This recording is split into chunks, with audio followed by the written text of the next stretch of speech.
Hey, so I just had an everything shower and I made a mistake with something that I did today. And I'm just gonna be vulnerable for a minute. So I was feeling good about myself, had an everything shower, which was spectacular, by the way. And I had loud music playing in the background because that's what I normally do to kind of get myself in the mood for it. But what I don't notice when I do that is that when I play loud music of my own, it's not so much when other people play loud music. It's when I play loud music in my own space for a prolonged period of time. I don't notice when I start to get overwhelmed, and I don't notice when my senses are being overloaded. Um, so what ends up happening is that I end up thinking of things that have made me angry, or putting it within the context of like scenarios in my head that I've created. Now, this isn't an unusual thing. A lot of people do this. It's just that the difference between them and me is that I vocalize these things. So a lot of people are, whilst I'm basically yelling my head off about things that are pissing me off, like put within the context of this thing, this visualization in my mind, people don't know what I'm doing and people don't know what I'm talking about. All they hear is me being pissed the fuck off. And that's all they hear. And then people get scared by it. And if it was at any other time, if gang stalking wasn't involved, if it was just a simple thing where like whole communities of people had not been involved in like just antagonizing me and trying to humiliate me and trying to scare me, if it wasn't that, I would have actually empathized with that, because that is very scary to deal with. It, like on the other, to be on the receiving side of that, to hear somebody with a mental health issue like fucking screaming and stuff or shouting because they're angry, and they've got a mental health issue, that's incredibly scary. And I get that. But if it was at any other time other than when I was being gang stalked, I might have more sympathy. Gang stalking is the reason why I can't have sympathy. And gang stalking is the visualization I had in my head, and I didn't realize how angry I was until I actually started yelling like that. And the thing that really pisses me off, right, is not that people want me to be alone. It's not that people want me to be, it's not that people want me to be alone or people want me to be with other people. It's the fact that I can't do anything on my own terms. Like, people don't want me to do anything on my own terms. They always try to punish that.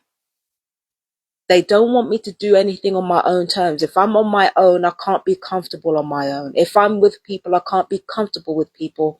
And again, the hex on the tarot readings, I don't think the hex on the tarot readings is the reason why I don't have any customers. I don't go out. And as for the TikTok lives, I don't do any lives. I barely do any lives. So I can't blame that on a hex. But the fact that I'm even mentioning it, it just goes to show how much people will take away your happiness, like just to prove they're brave. And I just don't understand that mentality. Like today, for instance, with all the fucking like taunting going on, and this is not the first day it's been happening. It's been going on for weeks, right? My thing is this, like, why do you need somebody to be upset so fucking bad? Well, I know why. Gang stalking, I know why. But then there's another part of me that thinks on a human level, you wanted me out, so I'm out, right? You wanted me out, so I'm out. I've been evicted, right? Technically. You wanted me out, so I'm out. I'm trying my damnedest to get another place to live because I don't have a guarantor. And thanks to me not doing any tarot readings, I don't have the money to move out. You see, this is exactly what happens when you're dealing with miserable ass, weak people. They don't think of these things. You wanted me to be upset until I am upset and it starts to affect you. Just leave people alone.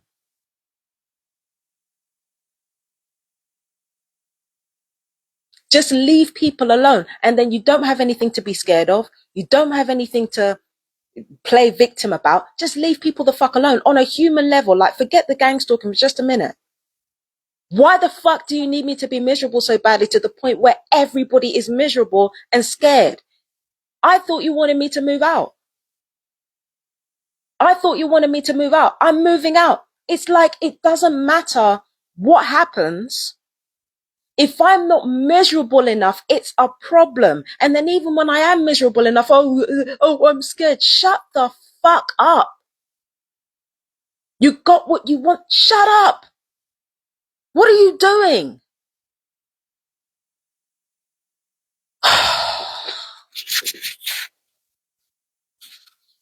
You got what you wanted.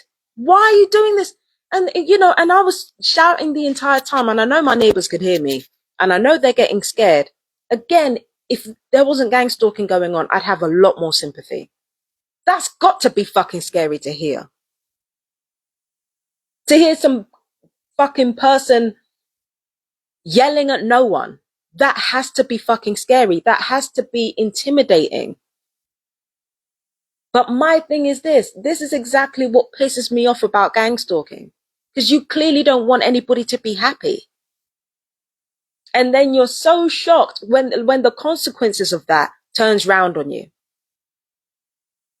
I personally don't think, like, the hex on the tarot reading thing, if I'm really honest, if there was a hex, I don't think it worked. I don't think it worked. I don't even know if it was actually done or not. I don't think it worked.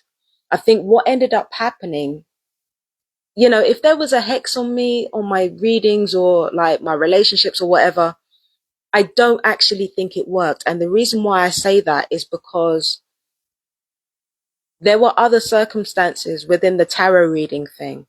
And I always made it clear that if I felt like my integrity was being threatened, I don't care whether I am making money. My integrity has to come first in everything. Tarot reading is no different.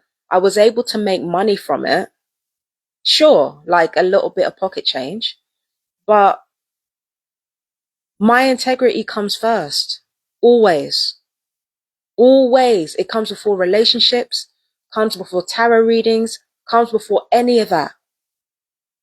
But people want me to be miserable so fucking bad, and I just don't get it. People want me to be miserable so fucking bad. What is the problem? What is the fucking problem?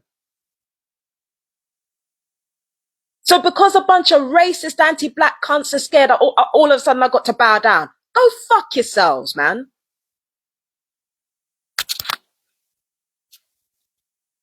Everybody got to bow down because they're scared.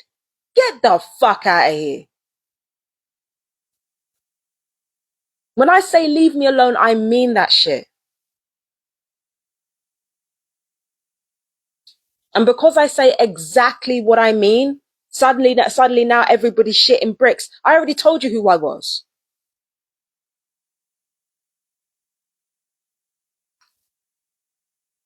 I already told you who I was, and now you're shitting bricks. Please get the fuck out of here with that.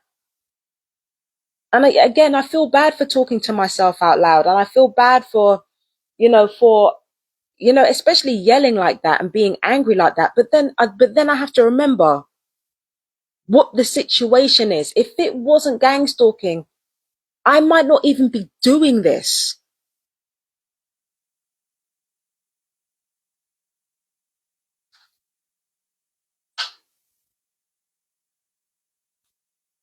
I might not even be doing this if it weren't for gang stalking. I might not even be like this if I wasn't surrounded by enemies all the time who wanted me to feel so awkward in myself that I would shrink, hide, and die.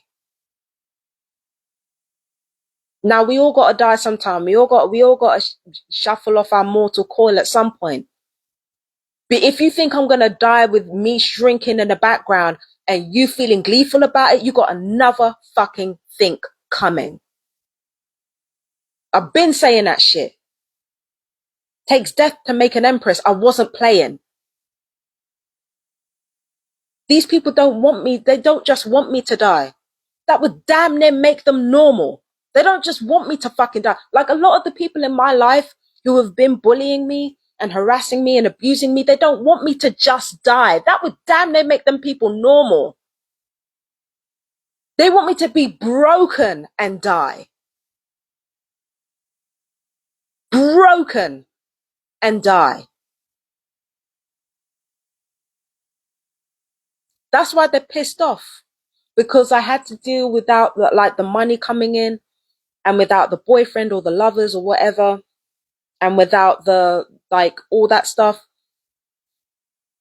And I'm still here, and it doesn't bother me as much as it should at all.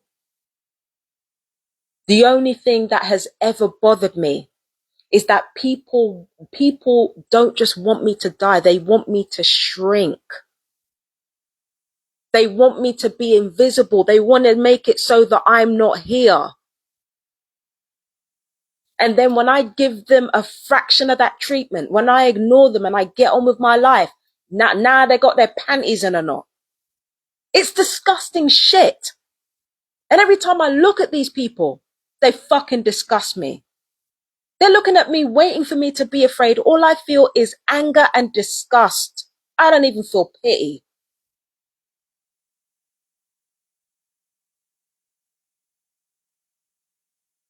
I don't even feel pity. The amount of perps that ended up looking rough as fuck dealing with me, I don't feel a single shred of pity for them.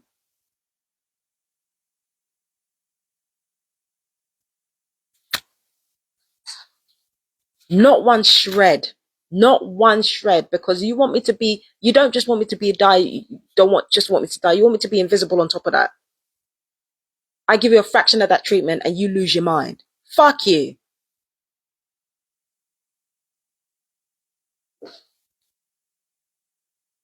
I ain't shrinking for nobody. I ain't shrinking for nobody. And if I do shrink, I'm going to shrink enough to where I'm germ sized and contaminate your whole shit. That's what the fuck I'm going to do.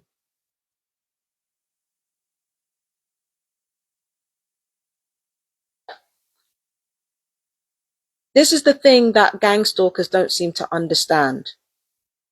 When you do what I tell you, things go okay. I'm not like my family. I'm not like my family who like to control and bully and dominate against other people's interests. I don't operate like that. I don't do what I do for control.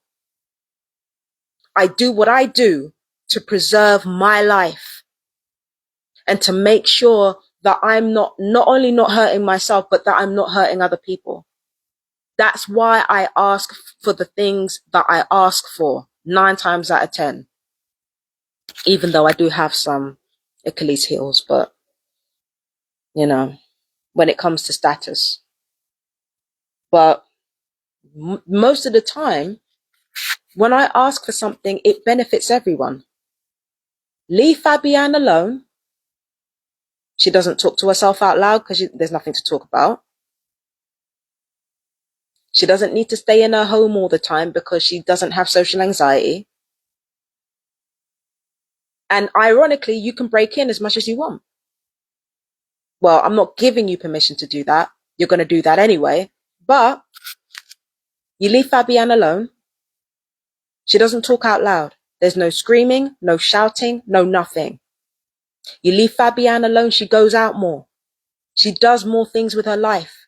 You leave her fucking tarot readings alone. She goes out more, does more things with her life. You leave her fucking relationships alone. She goes out more, does more things with her life. You don't try to curse her womb. These people didn't do that. You don't try to curse her womb. Might have kids. You might have like a better chance of actually getting one over on me in a gang stalking. Like, that's what I'm saying. All of these things.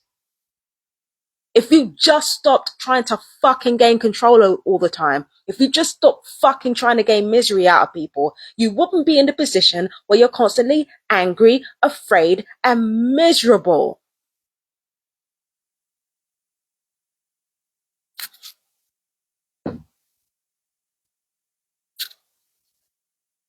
Constantly. You wouldn't feel like shit constantly. Just do what Fabienne tells you the fuck to do. If she says leave her alone, leave her alone. If she says she wants a Section 21, you fucking get her one. If she says she wants gang stalkers to stop bothering her, you fucking do it. If she says it's either me or the other party that's been harassing me has to go, you get rid of me or the other person. Do what the fuck you're told to do, and there's not going to be any fucking problems.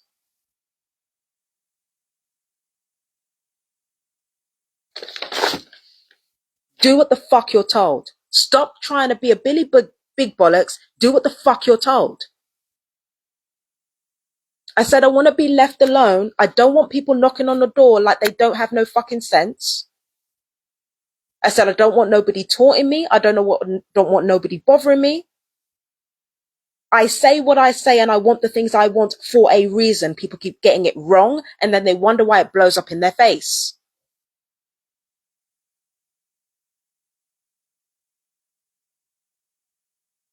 Do what the fuck, when it comes to Fabienne Deacon, do what the fuck you're told. I keep telling these gang stalkers this, keep telling these perps this. Do what the fuck you're told and there won't be any problems.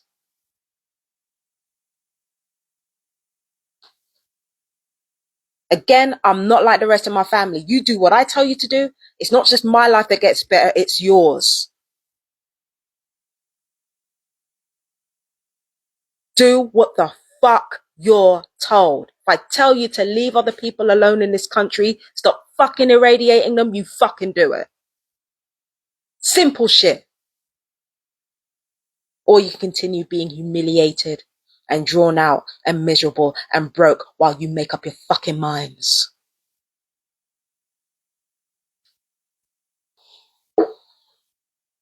And that goes for torturing us too. That goes for torturing us. That goes for electronically fucking torturing us too. Stop that shit. We already told you. It wasn't even just me that already told you. It was God knows how many TIs over decades.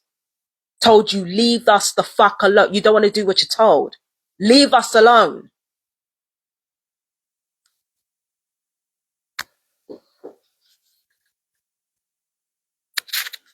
You want to be so dominant and so in control, you fuck up the world around you.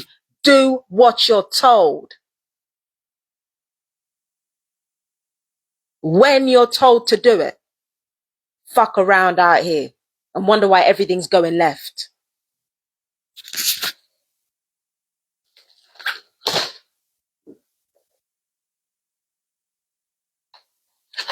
And when I say stop fucking up my name, stop fucking up that I keep telling people that shit. Gang stalkers keep fucking with me on that. Now look what's happening. Get your shit straight. Stop fucking weaponizing everything that I do. It's not helping you. Stop trying to dehumanize me using my blackness to do it. It's not helping you. Do what the fuck you're told. And I don't care if you think I'm arrogant. I deserve to be. The amount of shit that I've managed to do on my own with benefits, barely any money. The shockwaves that I'm causing because ain't no other TI like me. I deserve to be fucking arrogant.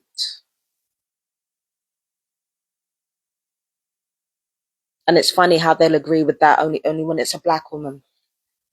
Or when it's somebody who's not supposed to be confident in people's minds in a white supremacist society. I deserve to be.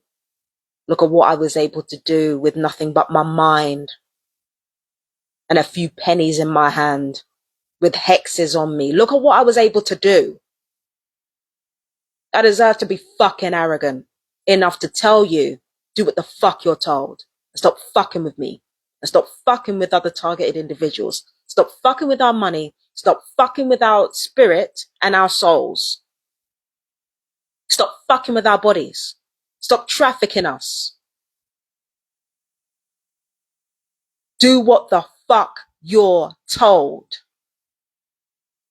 Leave us alone.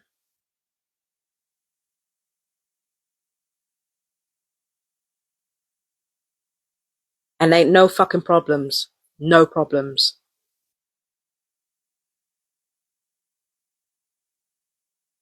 And that's why I'm angry. That's why I'm angry. It's not like when I tell people to do something, it just benefits me. It benefits literally everybody. But nobody wants to be for their own interests. The only thing they're interested in doing is trying to make me shrink as well as die. Fuck that. You're going to respect me.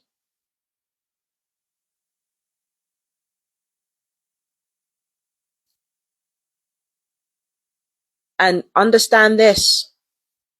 Respect is not just about making people scared. It's never about that. You see, I grew up around people who thought that being dominant and being loud and being like witty about it made you right.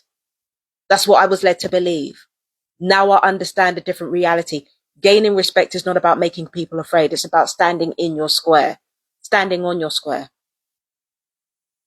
and letting people know what you believe is paramount to what you do. That there is no separation between what you believe and what you do. That's what gaining respect is about. It's not about making people afraid of you. Because gang stalkers and perps, I've seen what happens when you get scared. Your fear fucking means nothing. You're just as self-destructive as you ever were, even more so. Talking about you're scared for your life, whining about how scared you are as if that fucking means anything. The world's still going to shit because you won't let up.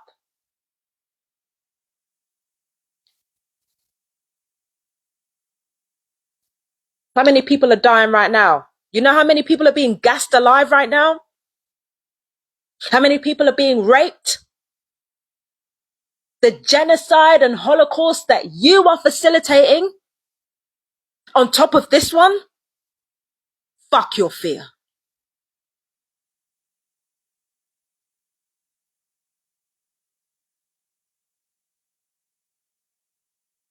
Unless you're going to use that fear to make things right, your fear means precisely fuck all.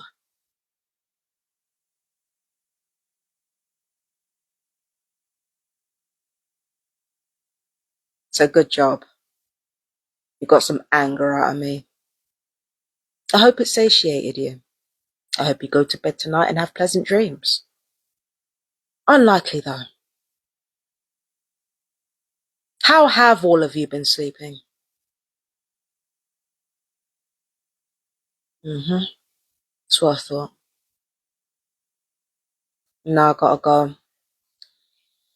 I'm gonna go enjoy the rest of my day. I got my emotions out. It was a bit like, yeah, I really gotta watch that ADHD thing because, for so long I've been taught to actually ignore my own physical cues when it comes to neurodivergence and all of that stuff. I've been taught to ignore that for so long. I've been taught to ignore it. So it's like having to really be aware, when you're a neurodivergent person, especially when you're a targeted individual, it's so important to kind of be aware when you're getting overwhelmed. You understand? It's important to be aware of when you're getting overwhelmed. Just to let you guys know, a good chunk of my gang stalkers are neurodivergent. Their overwhelm is weaponized against them, so that can be weaponized against you as targeted individuals. That's another advantage that we have over them. You have the opportunity to recognize when you're getting overwhelmed emotionally and try to nip that in the bud. You've got to pay attention to your physical cues like they're doing with you. They don't pay attention to their own physical cues, but they will pay attention to yours. You got to pay attention to your physical cues, like the sensations in your body, like when you're starting to get overwhelmed. And I can forget that sometimes. That's why the yelling started. But I'm glad I did it because it helped me to understand exactly where my emotions were. I just wish I had a more productive way of doing it other than talking out loud, because there is so much creativity in here. I just wish I had the skills to match, like the drawing skills, the writing skills, and I'm 40 now. I'm really like, I shouldn't be as proud as I am to learn something new, but I'm a little bit proud. And when you have like thoughts in your head that are that loud, it's such an opportunity to be creative and explore new characters and like do different stuff, right? Like a lot, like some of these actors and writers are doing, like a lot of them are neurodivergent, and they take that overwhelm and they use it towards like something creative and something like not just actors and writers, but also like musicians and artists and stuff like. And because they started early, like they're kind of at a level where like when they do it, it's almost like they communicate their neurodivergence in a new language. Like that's how long they've been doing it. That's how long they've been drawing and writing. It's like it becomes another language. And when you're writing, it's like a language on top of a language. It's so good, bro. I like, it's like, that's what I need. Like, as a neurodivergent person, that's what everyone needs. And the truth of the matter is that you shouldn't even wait to be good at something. You should just fucking do it. But I'm proud. I'm proud. I feel the need to be good at what I do before I start like being expressive with it. But yeah, like neurodivergent, it's like you get overwhelmed and then it's like your thoughts kind of run, and then that's when you start getting out all the emotions that you've been holding inside yourself. Again, I wish there was another way that I could do it other than talking out loud, bro. But then again, I could. Who's to say I can't? You know?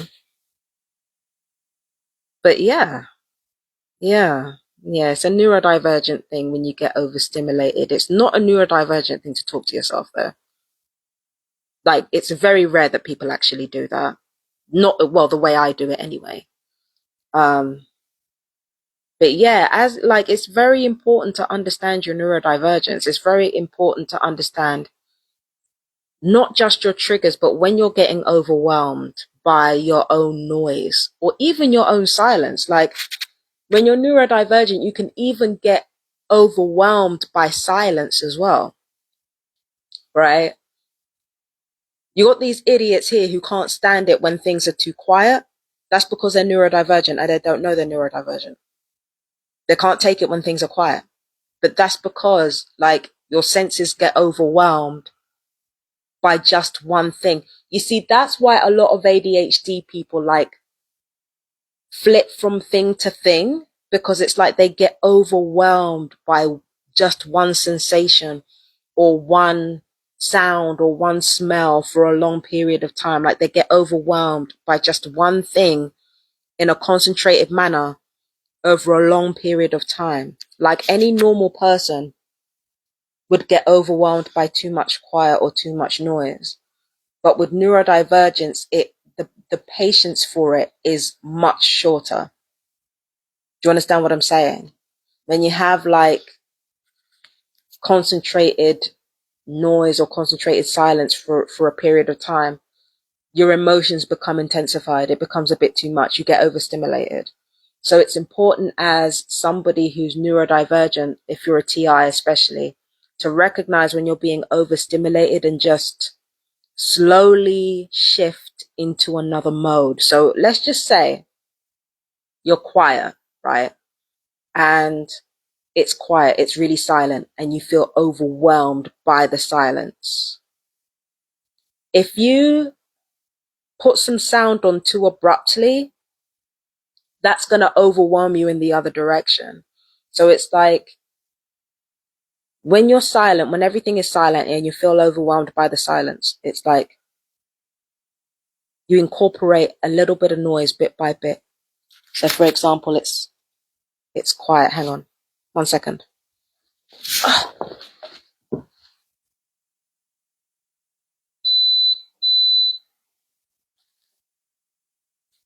So it's quiet right now, right? I'm going to stay with you for about 10 seconds in silence, and then I'll demonstrate what I mean.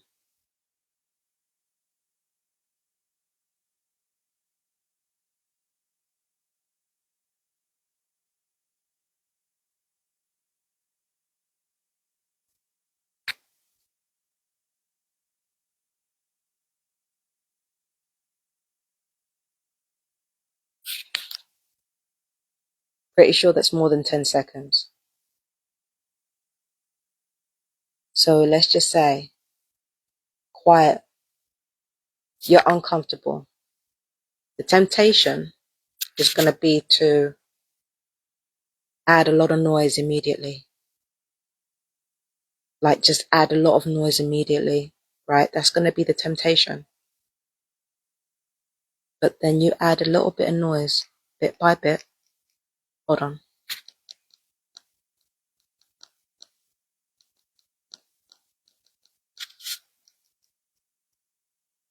Might hum a little bit.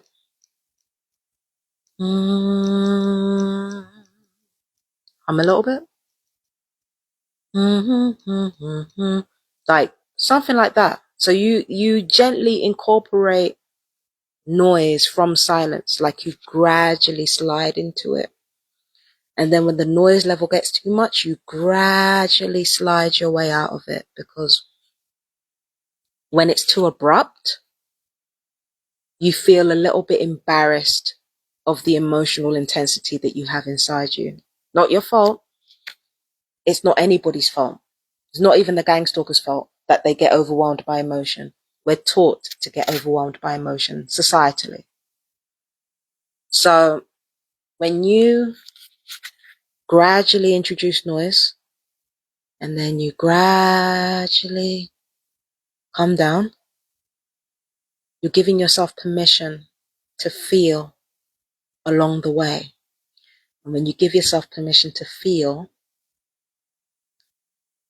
ironically, the feelings get less intense because you're not denying your emotions. Kind of start off slow, and when the noise reaches a crescendo, you come back down. Because when your emotions get loud like that, it can feel a little bit shameful. And before anybody comes at me, I know that, shame is not an emotion we should be feeling for our emotions. But the world is a world. This is a world that prizes stoicism and emotional restraint. So you're going to feel that shame when you get overwhelmed. Stay with it. Incorporate noise little by little, little by little. Don't shock yourself with it, because then you're just going to hate yourself more. You're just going to feel more ashamed of yourself. Don't rush yourself into it. Just don't rush anything. Give yourself, like, your emotions need time. Mind is quick, but your emotions need time. And sometimes what your mind will do is your mind will run so much faster than your emotions that there can be a disconnect. When you're neurodivergent, it's about healing that disconnect so that you can function better. But it's a thing that when you have ADHD, you've got to take everything slowly and gradually, and it's annoying because when you're ADHD, all you want to do is do everything one time, boom, and like that's done. But you can't afford to do it like that. You've got to do little bit, put it down, little bit, put it down, little bit, put it down. That's how you have to handle it. So sometimes I forget that, and sometimes I get very overwhelmed. So that's what causes all that. That's what causes the out loud thoughts to myself and all that stuff. That, on top of that, not gonna lie, self-esteem's a bit low, right? Confidence in myself, who I am, up here. But self-esteem when it comes to my skills could be better. Could be better. Okay. So That's what you do as an ADHD person. You just slowly, you got to be like, especially when you're a targeted individual, you got to be so gentle with yourself. This world is literally torturing you. You've got like what? You got electronic weapons being fired on you and shit. I've had electronic weapons fired on my eye the last couple of days. You got all that. You got electronic weapons being fired on your skin. You got marks all over your body. You know, you have your joints attacked. And then when it comes to your personal interactions, you're in a constant state of hypervigilance. Like you go from paranoia, which is where this program leaves you at first, and then it moves into hypervigilance where you don't trust anybody just to be on the safe side. Because at some level, somebody's going to weaponize you against you. So like you're going through all of this on top of the electronic torture and on top of everything that you're going through. Like my fellow TIs, please, you got to be gentle with yourself. You got to be so fucking gentle. Because this world wants to be harsh on you. They want to weaponize everything you do. They want to make sure that wherever you move, it's like you're in a container, and each side of the container is hot.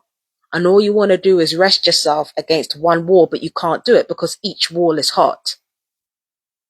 That's literally what being a targeted individual is like. Each wall is hot. There's nowhere for you to rest. That's what the gang stalkers, the conditions that gang stalkers want you to live in all the time.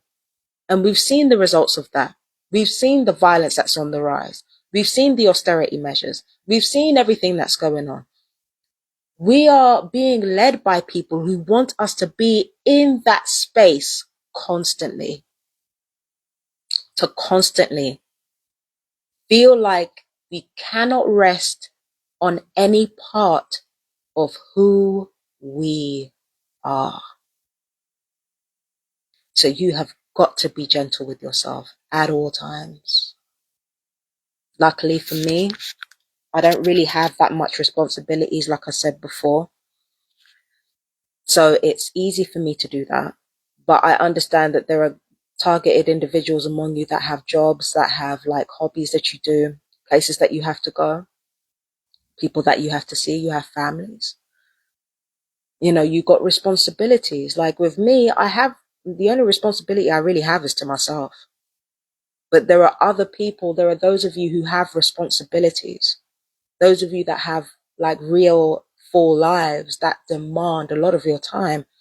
And the women don't even get me started on, because I know you TI women, right? You have a lot of fucking invisible labor to be doing on top of everything else. You don't even have to tell me. I already know. I have invisible labor as a woman, and I barely do anything. So I can only imagine, as a targeted individual who does meet the requirements of society's demands, how much you have to, how much more invisible labor you have to be doing. Like, come on now. I have invisible labor. And this is me we're talking about. Like, I can't even imagine the invisible labor that you have to do. So it's easy for me to sit here and say, like, do this, you got to do it this way, you got to do it this way. It works for everyone, though. I have to admit that. It works for everyone regardless, but it's just finding the time. Because how do you find the time to work out where you're masking and where you're overwhelmed and where you're this and where you're that? Like, how do you find the time? But then again, the same way that you treat your ADHD is the same way that you treat your time. When it comes to these things, like, maybe do it for 20 seconds. Like the whole slow down, like the whole curve, upward, downward curve thing. 20 seconds, maybe a minute, maybe a couple minutes. Like every day, like just do a tiny bit towards like regulating your nervous system, like every day, like just do a little bit, like the tiniest bit. So small you won't even miss it. So small it will barely make a dent in the rest of your responsibilities. You understand what I'm saying? So like I can't even imagine what you ladies have going on. But it's just like finding little pockets of time rather than making it a big part of your life yet. Because I can afford to make it a big part of my life. I have time. A lot of you female TIs, even those without jobs, because again, you're having to fight for your lives. You're having to like go to court. You're having to take on mental health. You're having to take on social services that like are doing some fuck shit with your family. Like there are so many things you have to navigate. So even when you don't work, there's the invisible labor of being a woman already. And then on top of that, there's like all the other stuff that you're being kept occupied with. Because again, gang stalkers don't want you settled. They don't want you comfortable in who you are. So they take up your time and waste your time by weaponizing you against you. I understand. Finding the time's not easy. Do a little bit. Little bit every day. That's how you get around that. Treat your time the same way you treat your neurodivergence. And that's how you navigate it. Yeah. Let me see if there are any comments I've missed. I don't think there are. Doesn't look like there are. But yeah, that's how you do it. That's how I try to do it. And it's been helping me. I can't lie. You see, even when you're a targeted individual, there are ways. There are ways, my dear. So yeah, I'm going to go. I'm going to eat something because I'm very hungry. That's probably why I'm pissed off. I'm very hungry. I don't. So anyway, my darlings, you take care of yourselves and I will see you in the next video. Marsha the Great out. Bye bye. Gang stalkers, fuck you. You know the drill.